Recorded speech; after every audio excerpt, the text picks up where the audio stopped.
Coming up, the acting is horrible, horrible, horrible, all the way through. Every single short, the acting is horrible, but we love consistency.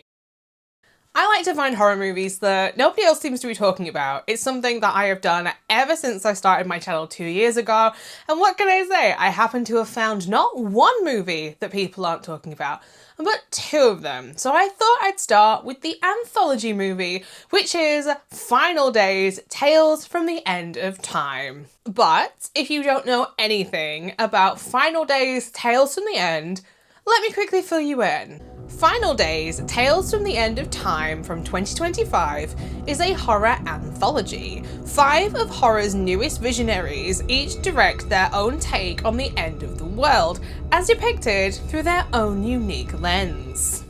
If you're new here, I'm Hannah, but I go by Hordes online, and I am the head of the Horde here on Hordes of Horror. But if you're not new, welcome back. I talk about horror movies here on my channel on Mondays and Fridays, but as always, when it comes to watching movies that I have never seen before, I'm now going to go and watch Final Days off camera, so that way if you too decide that you want to watch this brand new horror anthology, nothing will be spoiled for you, because nobody wants to watch a movie that you've just watched somebody else watch from start to finish, because then you're going to know exactly what happens. And I keep it spoiler free here on my channel, because nobody, and I mean nobody, likes spoilers. I want you to think about what you've done. Oh, I don't think they meant for me to watch this movie and be wishing for the end of days, because yeah. Oh, it's not the worst horror anthology that I've ever seen. That still goes to the 7 Darks. But unfortunately, this isn't good. Popcorn! Get the red hot popcorn! This anthology, the concept, I like the idea of, but trying to do everything that they wanted to do on a budget of $20,000 is ambitious in every single way that you can imagine and conceive. There is no way that they would have been able to do this movie on $20,000 and it actually be the spectacular, like, to give an idea, the ABCs of Death gave each one of its directors $5,000. I don't think every single one of these shorts got the same amount of budget, and I will go into details on that. Some of these shorts you could probably do on a budget of nothing if you've got an iPhone.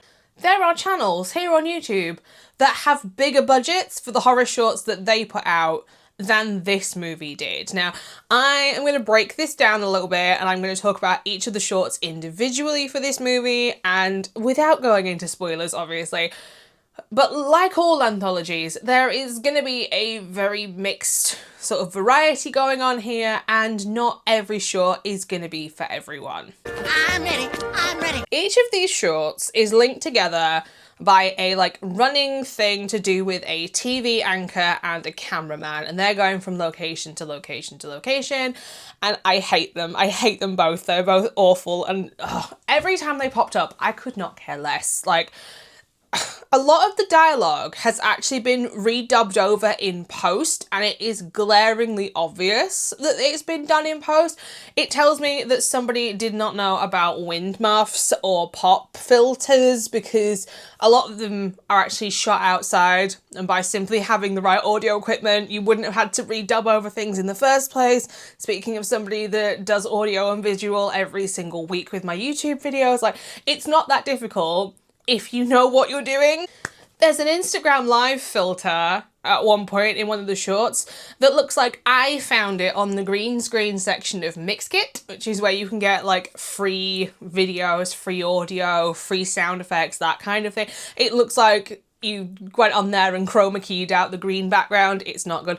Corinne, the TV anchor though, at one point she is so unlikable. I get it, she doesn't like her boss, but I was like, girly pop, it is not a flex that you think it is, because she says to her boss, I've got 60,000 Instagram followers. Good for you, babes. That ain't shit on Instagram. Immediately make me hate you, and you come across as an entitled influencer. No, you can die in the end of days. The entire movie's about the apocalypse. I'm gonna need you to die. My problem is with these middle sections is none of them, and I mean none of them, feel fleshed out. It is like throwing a sheet over a skeleton to try and hide its bare bones.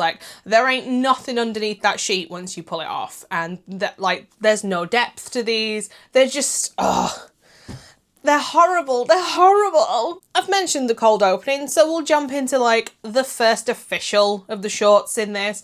And that is about two friends who are summoning a demon lord. And this short sticks out like a sore thumb amongst all the others. It feels like it should be in a completely different anthology because all the others seem to follow a kind of similar reason as to why the end of days is happening.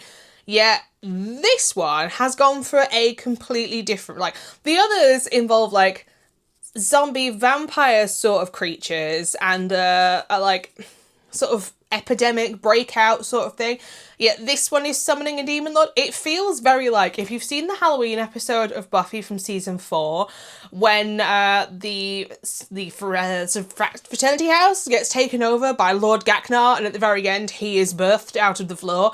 It feels like that episode with no budget. You know the bit before the house gets taken up when they're painting the symbol on the floor in the attic? It feels very like that. And I would have been much happier if they had gone for a Lord Gaknar reveal, because that would have been hilarious compared to what actually happened at the end of this short. This is Gaknar? Big overture. Little show. It's a nice touch, though, that they summoned him using scented candles, because if I was a demon lord, you too could summon me with bakery scented candles. Next up is the short about the Doomsday Prepper, and I don't know very much about Doomsday Preppers, but my knowledge of them says if you are prepping for the end of the world, you're prepping in a base and you are gathering in supplies and everything that you could possibly need so that you never have to leave that base. Like, this character is a YouTuber. The end of days starts. He claims that he's been prepping for this for years, and then he leaves his base to find a new base. And there's a line in this that cracked me up. He's like, well, this is going to be my house for the next few hours. Hours? Hours, sir. You prepped for years and you left your house. What is going on? The sound in this short, though, hasn't been levelled at all. And this is a recurring theme throughout this movie. And there is a part where, obviously I've mentioned the prepper leaves his house, he's in an abandoned building, and you hear a woman screaming. All of this short is shot like a YouTube vlog. Like, it's the Doomsday Prepper walking around with the camera pointed at his face, and then every now and then he'll flip it around and show you where he is. A woman starts screaming in an abandoned building, and the next thing you know, she's right in front of the camera and screaming, and the sound is reverberating off the wall. It is painful. Like, so if you're sensitive to sound, this short will physically hurt. Choices. The next short is about a couple hiding in a house, and I can't tell you what they're hiding from. I don't know whether it's other people, whether it's zombies, whether it's vampires. And the next thing you know, she's suddenly injured out of absolutely nowhere.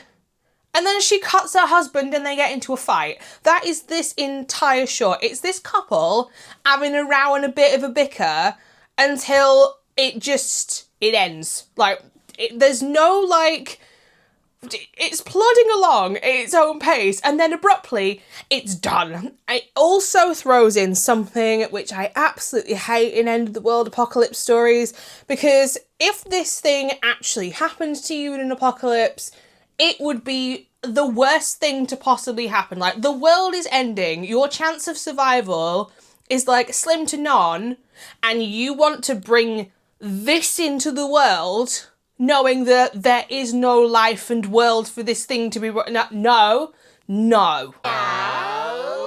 The next short is about a feral grandma and her granddaughter that is stuck in a house with her.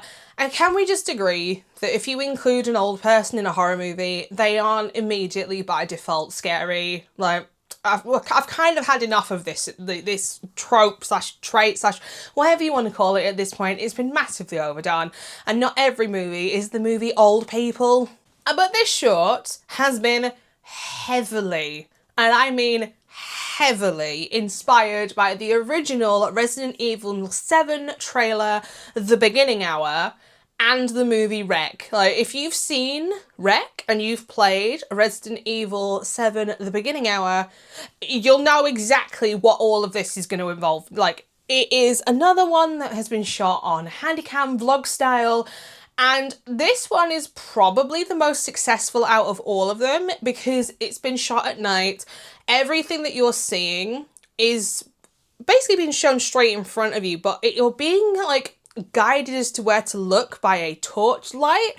So out of all of them, even though it is blatantly copied multiple other things, it is the best short on this entire anthology. It's just two people in a house with a torch in the pitch black, and it's got the only scary moment in this entire anthology. It has got a jump scare in it, which isn't my favourite type of scare, I'm gonna be honest, but like I said, it's got the only kind of jump scare in this. Like, Grandma is clearly a mask. When she comes up to the camera a couple of times, it is clearly like a latex rubber kind of full bib mask, and that shake and go wig is a crime against humanity, and whoever picked that needs to go to jail and do not pass go, collect £200. Honey, you've got a big storm coming. The final short links the cold opening at the cult with all of the stuff that you've seen with the awful, like, anchor woman and the cameraman together, and it all takes place at the compound that you first come across. It's someone's back garden that they've shot in. It's not a compound. Someone's just got a really nice gazebo and patio set and they've gone, we'll film there, that looks really nice. But all of a sudden, this short has got budget. Like, it is like going through a haunt attraction where actors are popping out at you and all the lighting is like either bright red or bright blue, so you can still see where you're going and it's not super straining on the eyeballs. Like, why has this one suddenly got budget? None of the others did. Like, why have we got budget for extras all of a sudden? Like, why have we got a CGI budget going on all of a sudden? It's not a great CGI budget, but it's still a CGI budget. This must have had 2-3 times the budget of all the others. I'd actually wager that this probably had at least £5,000 compared to everything else in the movie. Like, if something else got 500 quid, this got 10 times that. Like, it's such a massive difference. And the ending for this, it is horrible. It's pretty damn horrible. Like I said, I was waiting for the end of days to happen in real life after watching this. I don't understand, bitch. I don't understand. Shall we tear it apart just a little bit more? The acting is horrible, horrible, horrible, all the way through. Every single short, the acting is horrible. But we love consistency, but it's horrible. Like, you mean even on this budget, you couldn't have found some college drama kids that were willing to do this to get them some experience? Because horrible, horrible, horrible. It's horrible, horrible. There is pop-up sections between each of the segments that comes up and it's like, segment name, blah, blah, blah, number, blah, blah, blah. I swear they've been done on Canva. I love Canva. I do all of my stuff on Canva, which is why I could spot that this was done on Canva. Like, these segment pop-ups are a black background with green pixel text. The text is even called pixel on Canva. And they roll in and then they roll out again, and there's like a pop effect when they appear. Like, absolutely not. Oh, that's terrible. Thank you, my boy. This is still not the worst horror anthology I've ever seen though, and that still goes to the Seven Darks, like I said. But I'm a believer that you don't need an enormous budget to make a really good horror movie. The ABCs of Death is proof of this. By simply giving $5,000 in creative reign to different directors, it came out with a really strong anthology, and every single one of those shorts was very different. 4 out of the 5 shorts in this felt like they were from the same-ish kind of universe, and one of them stood out like a sore thumb. But by simply crowdfunding some extra budget to get some better audio equipment, this movie could have been so much better. An extra $5,000 to $10,000 to increase this budget from $20,000 to $30,000 or even $25,000, I guarantee it would have been a slightly different movie, because the audio really does in this. It kills it. It kills it at times. It's not edited or leveled at all. So the second, like, people start screaming in this, the audio peaks so badly, it actually hurts. It is giving, like, there's a movie that I mentioned quite a few times, which is called The House of 100 Eyes, where they didn't level the sound in that at all and it physically hurts to listen to it. It's on the same level as that. In the end, I am actually going to give Final Days, Tales from the End of Time, a 1 out of 5 stars. I have to, because they should have crowdfunded or found a way to get a slightly bigger budget, because they were just too optimistic with what they were trying to do for this project. Like, the fact that the 5th short feels like it has got a much higher budget than the rest of the movie, which is, this final short is only 15 minutes in an hour-and-a-half movie. Where did the rest of the budget get spent in the movie? Because it certainly wasn't in the first hour and 15 minutes. But my opinion isn't the only one that matters, which begs the question, should you personally watch Final Days from 2025?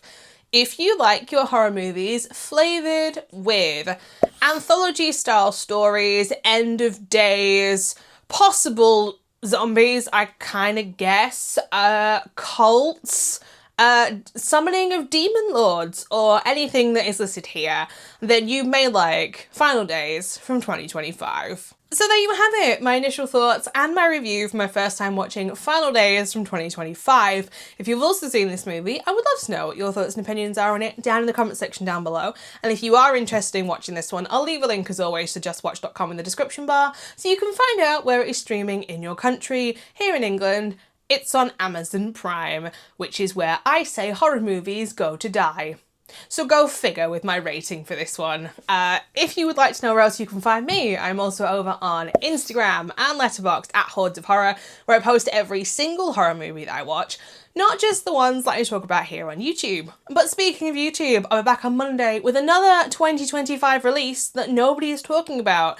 And this, if it's good, is one hell of a hidden gem find, because as of right now, it has only got 58 reviews on IMDb. So we will be watching Sugarcane from 2025, which is a abduction-style horror movie where a former trafficked survivor is going to help hunt down a serial killer.